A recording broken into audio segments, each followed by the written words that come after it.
Hello! We are learning about life cycles, and this week we are focusing on the life cycle of a frog. Yesterday we learned that frogs come from eggs. Next week we're going to learn about other things that can come out of eggs. Can you think of one? Good job. Today we are reading this story called An Extraordinary Egg. The author and illustrator is Leo Lionni.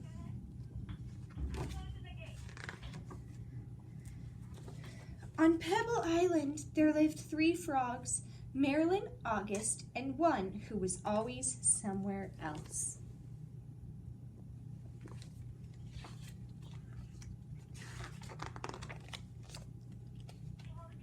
That one's name was Jessica. Jessica was full of wonder. She would go on long walks way on the other side of Pebble Island and return at the end of the day shouting, "Look what I found!" And even if it was nothing but an ordinary pebble, she would say, "Isn't it extraordinary?" But Marilyn and August were never impressed.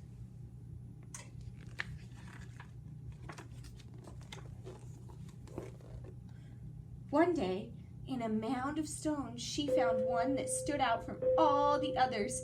It was perfect, white like the snow, round like the full moon on a midsummer night.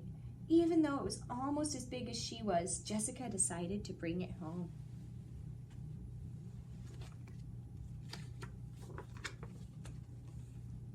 I wonder what Marilyn and August will say when we see this, she thought as she rolled the stone to the small inlet where the 3 of them lived. Does that look like a stone, or does it look like an egg?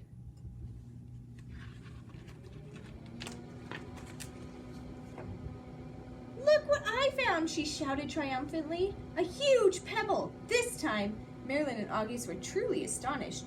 "That is not a pebble," said Marilyn, who knew everything about everything. "It's an egg, a chicken egg."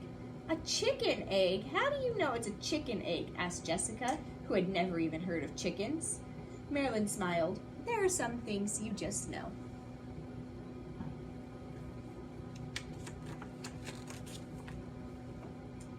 A few days later, the frogs heard a strange noise coming from the egg. They watched in amazement as the egg cracked and out crawled a long, scaly creature that walked on 4 legs. "See!" exclaimed Marilyn. "I was right. It is a chicken."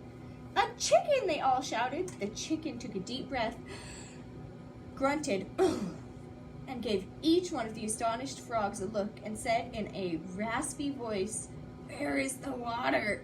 "Straight ahead," the frogs cried out excitedly. "Does this look like a chicken?" "It doesn't look like a chicken to me. Maybe it's something else that could come out of an egg." The chicken threw herself into the water and the frogs dove after her. To their surprise, the chicken was a good swimmer, and fast, too. She showed them new ways to float and paddle. They had a wonderful time together and played from sun up to sun down, and so it went for many days.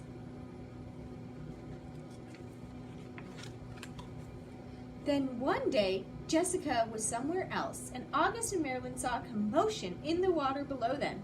Someone was in trouble. Quickly, the chicken dove into the dark pool. August and Marilyn were frightened.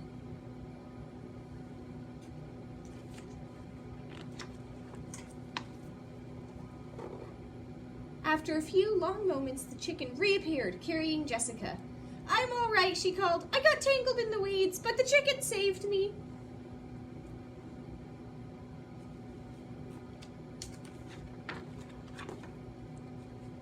From that day on, Jessica and her rescuer were inseparable friends. Wherever Jessica went, the chicken went too. They traveled all over the island. They went to Jessica's secret thinking place.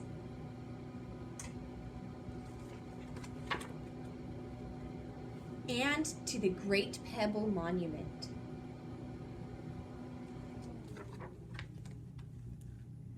One day, they went to a place where Jessica had never been before. A red and blue bird flew down from the tree. "Oh, there you are!" it exclaimed when it saw the chicken. "Your mother has been looking all over for you. Come, I'll take you to her."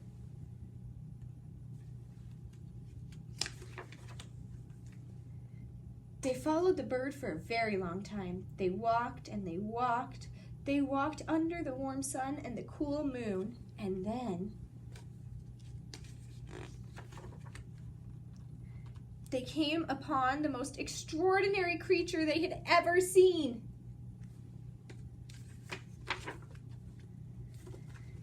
It was asleep, but when it heard the little chicken shout, "Mother!" it opened its one eye, smiled an enormous smile, and in a voice as gentle as the whispering grass said, "Come here, my sweet little alligator." And the little chicken climbed happily onto her mother's nose. "Now it's time for me to go," said Jessica. "I'll miss you very much, little chicken. Come visit soon, and bring your mother too." Jessica couldn't wait to tell Marilyn and August what had happened. As she neared the inlet, she shouted, "Guess what I found?" And she told them all about it. "And do you know what the mother chicken said to her baby?" Jessica asked. "She called her my sweet little alligator." "Alligator," said Marilyn. "What a silly thing to say." And all three frogs couldn't stop laughing. Oh my goodness, what a fun story. So the main character in this story is the frog. So we are going to make a frog. We're going to work on making a frog out of some shapes. So the first shape that we're going to start with is a little half circle. So I'm going to glue my half circle on. Good. And then I made two of these little shapes. These are like ovals with a flat side. And these are for its back legs. So I'm going to add those.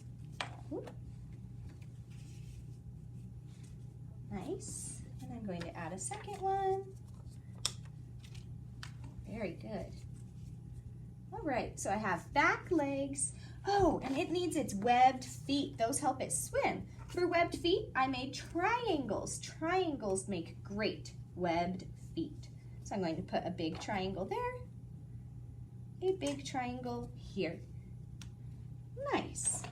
And I am also going to add two rectangle front legs. Let's add our two rectangle front legs. And then they need webbed feet on those legs as well, so we're going to add two small triangles. Very nice. And a second small triangle. Nice. Those are some nice webbed feet for our frog. The last thing I'm going to do is add two circle eyes on our frog. 1, 2. Awesome. I'm going to add a smile too so that we know our frog is happy. This is a great image of a frog. I can't wait to see your image of a frog. Let's remember to write our names on our paper. My name is Miss Conley. I'm so excited to learn about frogs with you this week. Thank you. Bye-bye.